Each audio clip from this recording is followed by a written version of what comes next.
भक्तवत्सल भगवानको आदरणीय श्रद्धालु भक्तजनहरू आउनुहोस्, हामीहरू भगवान श्री गणेशका चरणमा नमन गर्दै वन्दना गर्दै हामीहरू गणेश पुराणको माध्यमबाट कथा प्रसङ्गहरू श्रवण गर्नेछौँ। भगवान श्री गणेश जसको सबै देवी देवताहरूले सबैभन्दा पहिला पूजा गर्न पर्छ है भनेर एउटा अध्यक्षको रूपमा पनि भगवान गणेशलाई पूजन गरिन्छ। विशेष गरेर हामीहरू जुन गणेश पुराण श्रवण गर्दैछौँ, यो गणेश पुराण भनेको एउटा कल्प वृक्ष समान हो। कल्प वृक्ष भनेको स्वर्गमा एउटा यस्तो वृक्ष हुन्छ, एउटा यस्तो बुट्टो हुन्छ, जुन बुट्टाको फेदमा बसेर त्यहाँका देवी देवताहरूले जुन कुराको कल्पना गरे तापनि मनोकामना परिपूर्णता हुने। घरमा रोगले ग्रसित भएका परिवारहरू छन्, रोग निको पार्नको लागि, जसका घरमा सन्तान छैनन् सन्तान जन्माउनको लागि, र जुन प्राणान्त भएर गएका प्रेतात्माहरूको सद्गति भएको छैन, आत्माले शान्ति पद प्राप्ति गरेको छैन, यस्ता व्यक्तित्वहरूलाई पनि शान्ति पद प्राप्ति गराउनको लागि एउटा कल्प वृक्ष हुन्छ। त्यो कल्प वृक्ष कहाँ हुन्छ त भन्दा स्वर्गमा। स्वर्ग जानको लागि हामीहरू मर्नै पर्छ, नमरेसम्म स्वर्ग जान पाइँदैन। त्यो मनोकामना परिपूर्णता गर्नको लागि स्वर्गमा रहेका देवी देवताहरू त्यो वृक्षको फेदमा जान्छन्, सारा कुराहरू मनोकामना आग्रह गर्छन् अनि उनको मनोकामना परिपूर्णता हुन्छ।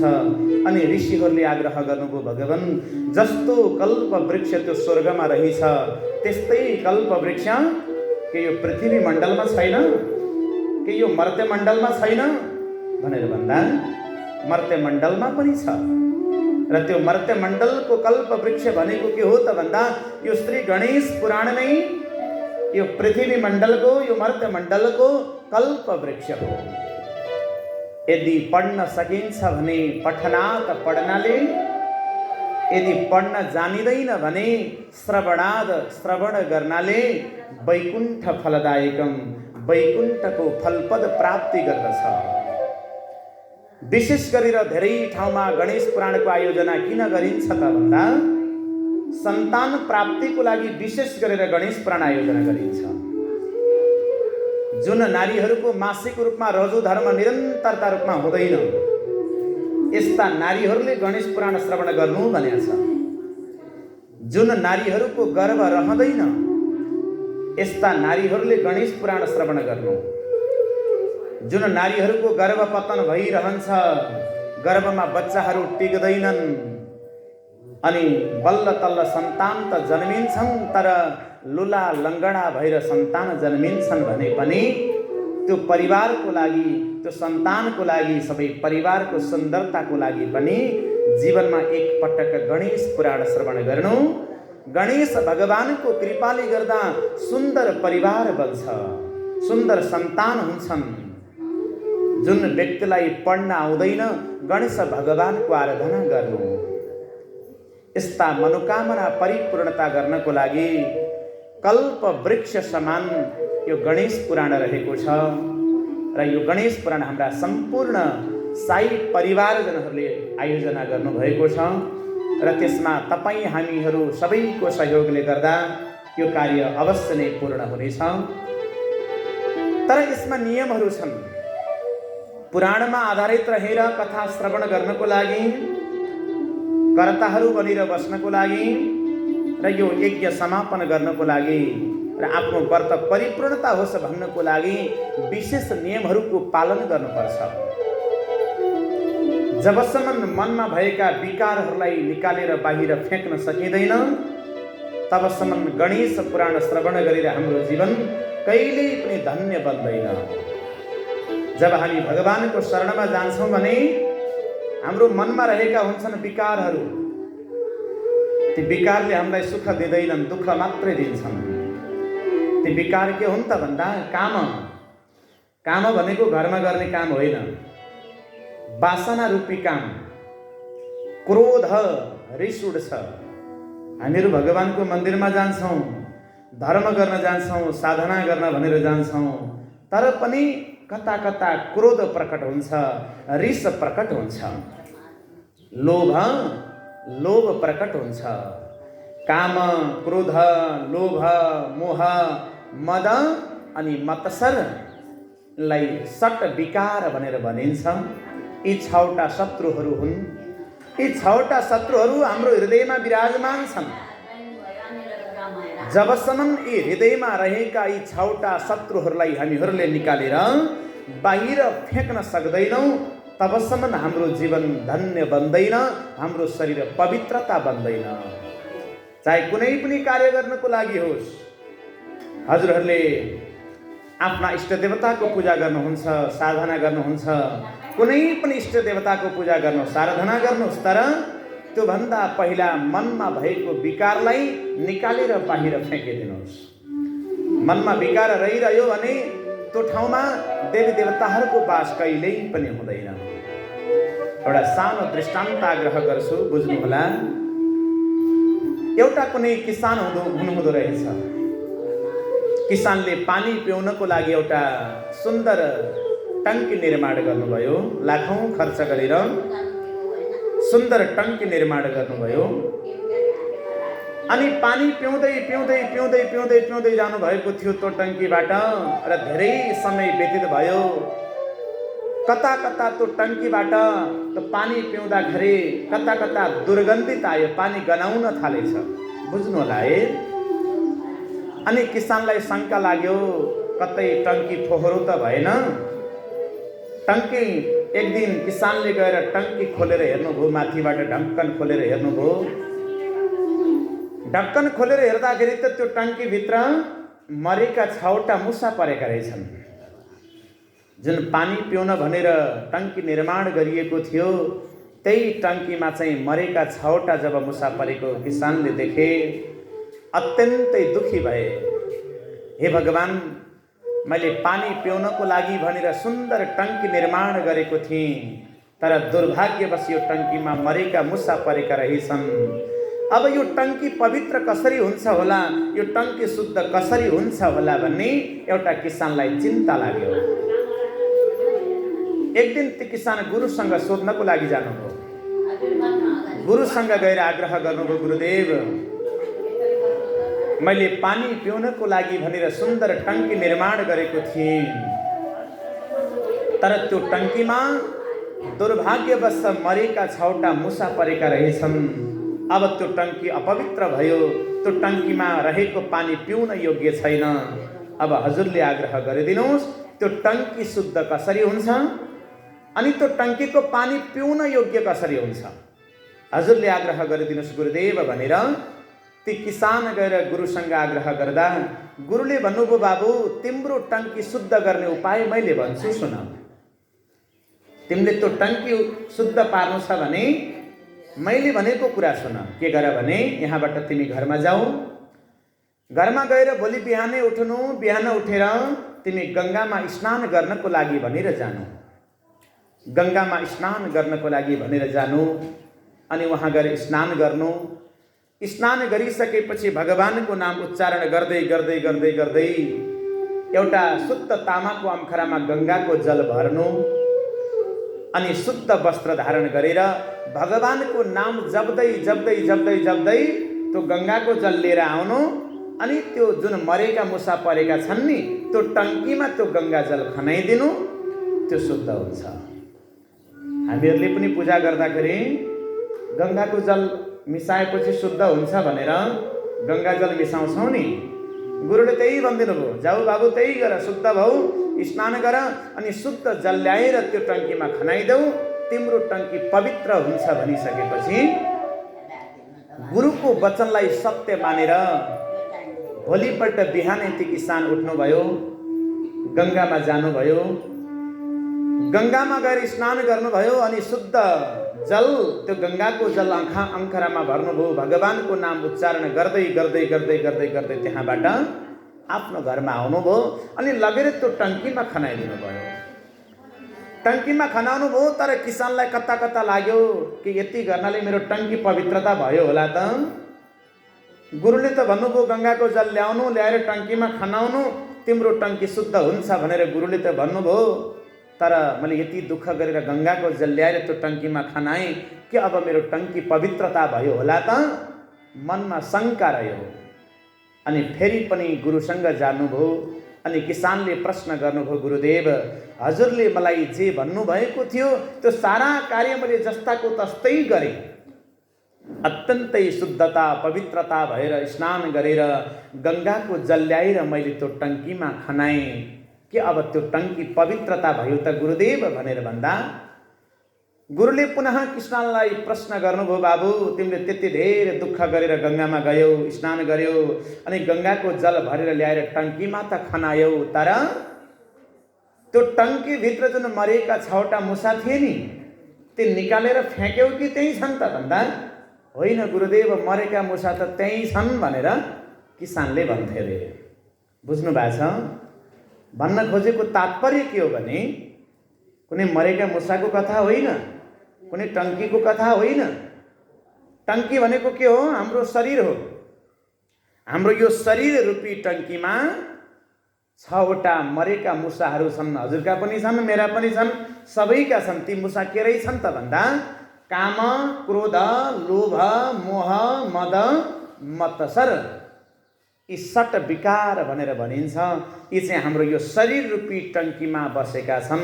कति बेला कामले सताउँछ, कति बेला क्रोधले सताउँछ, कति बेला लोभले सताउँछ, कति बेला मोहले सताउँछ, कति बेला मदले सताउँछ, कति बेला मत्सरले सताउँछ। त्यही भएर धार्मिक कार्यहरू गर्ने बेलामा जबसम्म यी भित्र भएका ती मरेका मुसाहरूलाई निकालेर बाहिर फ्याँकिँदैन तबसम्म, जसरी किसानले कति दुःख गरेर गङ्गामा गएर त्यो जल ल्याएर टङ्कीमा खनाउँदाखेरि ती मरेका मुसा निकालेर बाहिर नफ्याँकेसम्म टङ्की पवित्रता भएन, त्यो जल पवित्रता भएन। यस्तै प्रकारले हामीहरूले पनि हृदयमा भएका विकारहरूलाई, तेरो र मेरो, त र म भन्ने खालका जुन विकारहरू छन् नि, यी विकारहरूलाई जब निकालेर बाहिर फ्याँकिँदैन तबसम्म गणेश पुराण रूपी गङ्गाजल, यो के हो? हामीले के गर्दैछौँ भन्दा गणेश पुराण रूपी गङ्गाजल यो कानबाट खनाउँदैछौँ। यहाँ यो जल हो, यो अमृत हो। यो अमृत हामीले यहाँ कानबाट यो शरीर रूपी टङ्कीमा खनाउँदैछौँ। खनाउन त खनायौँ, तर भित्र विकार रहेछ भने त्यो शुद्ध हुन सक्दैन। केही राखेर त्यसलाई सफा जल भर्नु छ भने पहिला टङ्की खाली गर्नुपर्छ। एउटा बोतलमा फोहोरो पानी छ, त्यसमा शुद्ध जल राख्न चाहनुहुन्छ भने पहिला त्यहाँ भएको फोहोरो पानी बाहिर फ्याँकिदिनुहोस्, त्यसलाई सफा गर्नुहोस्, अनि मात्र त्यहाँ शुद्ध जल भर्नुहोस्, त्यो पिउन योग्य हुन्छ। दुध भर्नु छ, दहीको भाँडोमा दुध राखिदिनु भयो भने फाट्छ, हो कि होइन? दही राखेको छ अथवा फाटेको दुध छ, त्यही माथि ल्याएर अर्को दुध खनाइदिनु भने बिग्रिन्छ। त्यही भएर हाम्रो हृदयलाई सफा गराउनुहोस्। सफा भयो भने मात्रै भगवान गणेशका अमृतमय कथाहरू हाम्रो जीवनलाई धन्य बनाउँदछन्। हामीले जुन कामनाले कर्म गरेका छौँ त्यो मनोकामना परिपूर्णता गर्नेछन्। जय गुरु सच्चिदानन्द भगवानको। मनलाई पवित्र पार्नको लागि गुरुको शरणमा जानुपर्छ अनि भगवानको शरणमा जानुपर्छ, तब मात्रै मन पवित्रता हुन्छ। जय गुरु सच्चिदानन्द भगवानको। हरि हरि शरणं हरि शरणं, ओम हरि शरणं प्रभु शरणं।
जय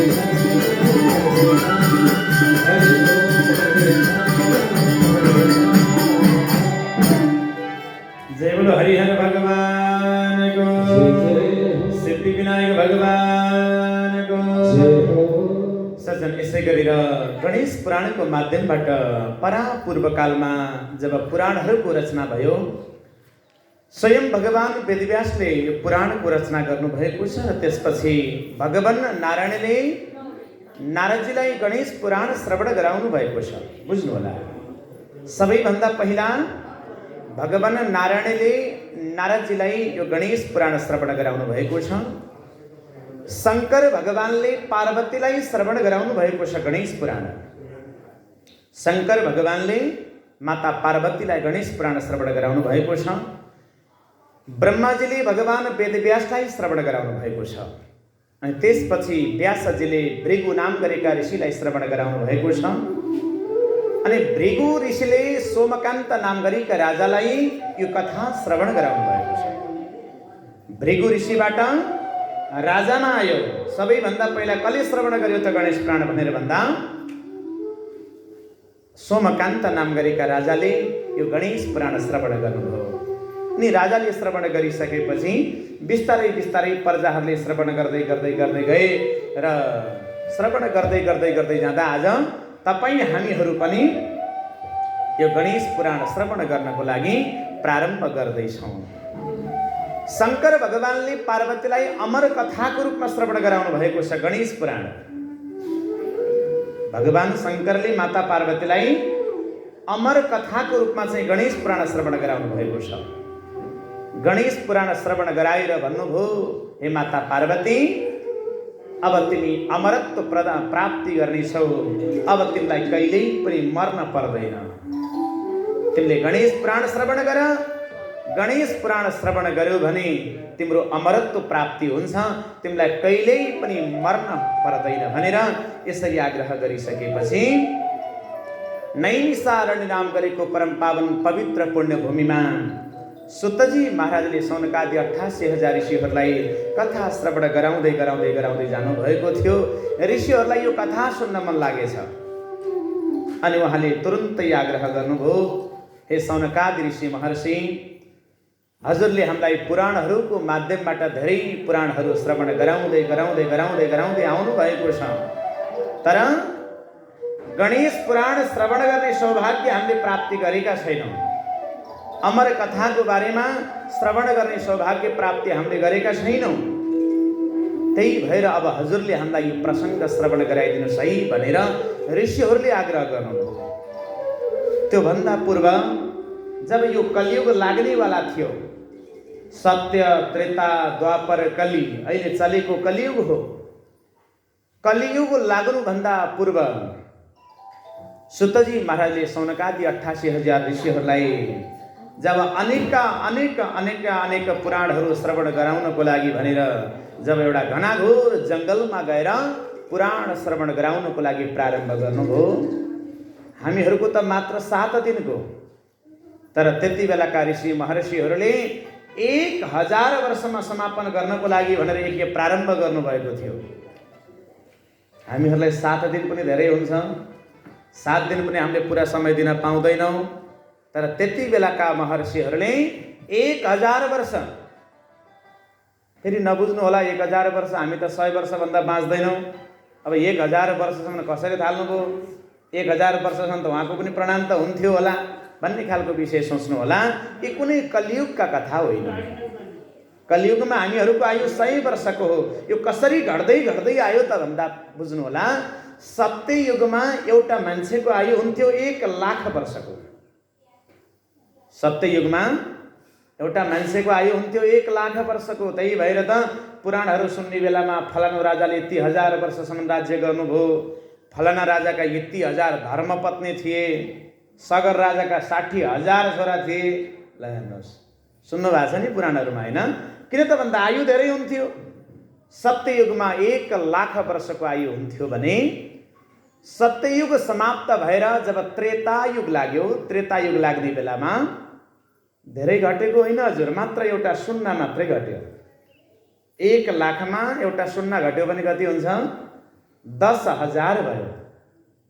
त्रेता युगमा एउटा मान्छेको आयु 10,000 हुन गयो अनि त्रेता युग पनि समाप्त भएर जब द्वापर युग लाग्यो, द्वापर युग लाग्ने बेलामा त्यही 10,000बाट पनि एउटा शून्य घट्यो। अब कति भयो? 1,000 भयो। द्वापर युगमा एउटा मान्छे 1,000 वर्षसम्म बाँच्थ्यो अनि द्वापर युग पनि समाप्त भएर अहिले चलेको के हो? कलियुग लाग्यो। कलियुग लाग्ने बेलामा त्यही 1000बाट पनि एउटा 0 घट्यो अनि कति भयो त भन्दा 100 बाँकी रह्यो। यो कलियुगको हाम्रो आयु भनेको 100 वर्ष हो। 100 वर्षमा पनि 50 वर्ष त हाम्रो सुतेरै जान्छ। हजुर जान्छ कि जाँदैन? रात्रिमा सुत्नुभयो भने 50 वर्ष सुतेरै जान्छ अनि बालक उमेर घटाउन पर्यो, वृद्ध उमेर घटाउन पर्यो। 100 वर्ष बाँचिन्छ भने कुनै ग्यारेन्टी पनि छैन। बाँच्नु पर्ने त 100 वर्ष हो, तर 100 वर्ष बाँचिन्छ भन्ने कुनै ग्यारेन्टी छैन। त्यही भएर सज्जन पहिलाका ऋषि महर्षिहरूले 1000 वर्षसम्मको यज्ञ आयोजना गर्थे भने आज त्यही कुरा घट्दै घट्दै घट्दै घट्दै हाम्रो पालामा चाहिँ मात्र 7 दिनको यज्ञ भयो। 7 दिन भनेको आइतबारदेखि लिएर शनिबारसम्म। जुन व्यक्तिले यो 7 दिनसम्मको पुराण श्रवण गर्छ भने त्यो व्यक्ति धन्य बन्छ। जन्म पनि यिनै दिनमा हुन्छ, मृत्यु पनि यिनै दिनमा हुन्छ। 7 दिनभन्दा धेरै कोही पनि बाँच्दैन। शनिबार आइतबारदेखि लिएर शनिबारभित्र सबैको प्राणान्त हुन्छ। जन्म हुनेसम्म दिन पनि त्यही हुन् र प्राणान्त भएर जाने पनि दिन तिनै हुन्। यो अवधिमा जसले गणेश पुराणको आराधना गर्छ भने त्यसले मुक्तिपद प्राप्ति गर्दछ है भनेर पनि धर्मशास्त्रले वर्णन गरेको छ। जय बोलो सच्चिदानन्द भगवानको। त्यही भएर 1000 वर्षमा समापन गर्नको लागि भनेर जब यज्ञ आयोजना भए, कुनै पनि शुभ कार्यमा विघ्न आउँछन्। शुभ कार्यमा विघ्न आउँछन्। विघ्न आउनु कुनै ठुलो कुरा होइन। भगवानले पनि परीक्षा लिनुहुन्छ। कुनै ठाउँमा राम्रो काम हुँदैछ, राम्रो व्यवहार हुँदैछ भने त्यो ठाउँमा विघ्न बाधाहरू आउँछन्। त्यो विघ्नबाट पार लाग्नको लागि पनि भगवान गणपतिको आराधना गर्नुपर्छ, साधना गर्नुपर्छ। जय बोलो सच्चिदानन्द भगवानको, यज्ञनारायण भगवानको। आदरणीय श्रद्धालु भक्तजनहरू, श्री राधाकृष्ण मन्दिरका सदस्य श्री नारायण प्रसाद घिमिरेज्यूको आगमन भएको छ। कृपया उहाँलाई आसन ग्रहण गरिदिनु हुन विनम्र निवेदन गर्दछौँ। नारायण प्रसाद घिमिरेज्यू, कृपया जोरदार तालीले सम्मान गर्नुहोला।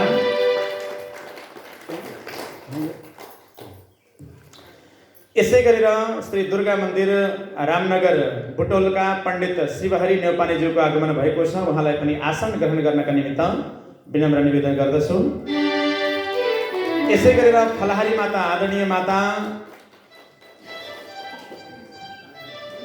रामकुमारी गुरुङ, आदरणीय माता रामकुमारी गुरुङ, उहाँको पनि आगमन भएको छ। कृपया उहाँलाई पनि आसन ग्रहण गर्नका निमित्त विनम्र निवेदन गर्दछौँ। जोरदार तालीले सम्मान गर्नुहोला। जय बोलो सच्चिदानन्द भगवानको, रामचन्द्र भगवानको।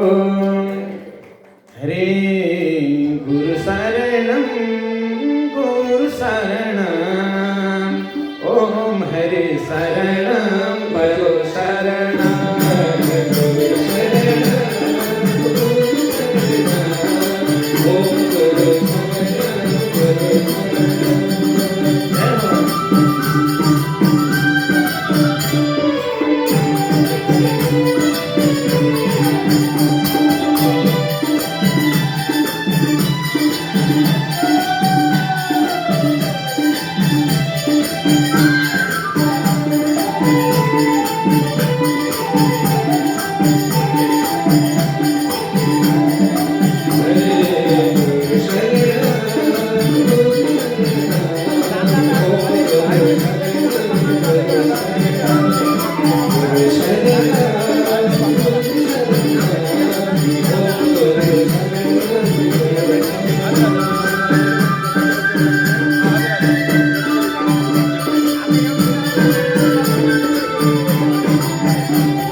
सजनेश्वरी सौनकादि 88,000 ऋषिहरूले 1000 वर्षमा समापन हुने गरी जब यज्ञ आरम्भ गर्नुभयो, यज्ञ गर्दै गर्दै गर्दै गर्दै गर्दै जानुभएको थियो, बिचमा गएर उहाँलाई विघ्न आइपर्यो। कुनै पनि राम्रो काम गरिन्छ भने, राम्रो व्यवहार गरिन्छ भने त्यो ठाउँमा विघ्न आइपर्छन्। विघ्न आयो भनेर, दुःख पर्यो भनेर कहिल्यै पनि डराउन हुँदैन। अनि राम्रो कामको लागि थालनी गर्नु छ भने कहिले पनि भोलि गरौँला, पर्सि गरौँला, अझै पनि दिन छन् भनेर भाका राख्न हुँदैन। नराम्रो काम आइलाग्यो भने भोलि गरौँला, पर्सि गरौँला, जति पनि दिन छन् भनेर भाका राख्ने। तर राम्रो काम गर्नु छ, तीर्थ जानु छ, व्रत गर्नु छ, यज्ञ गर्नु छ, दान पुण्यका कामहरू गर्नु छ भने भाका राख्ने काम गर्न हुँदैन। भोलि गरौँला भनेर भन्छौँ हामीले कि भोलिको ग्यारेन्टी छ र हजुर? पर्सि गरौँला भनेर भन्छौँ कि पर्सिको ग्यारेन्टी छ त? एक क्षणको पनि ग्यारेन्टी छैन। त्यही भएर एउटा कविले के भनेका छन् भने, कहिले सक्नु ठुलो छ काम भनियो, मान्दैन मान्नु डर, पुग्छन् हेरैनी रहेका कमिला, 1000 कोसौँ पर।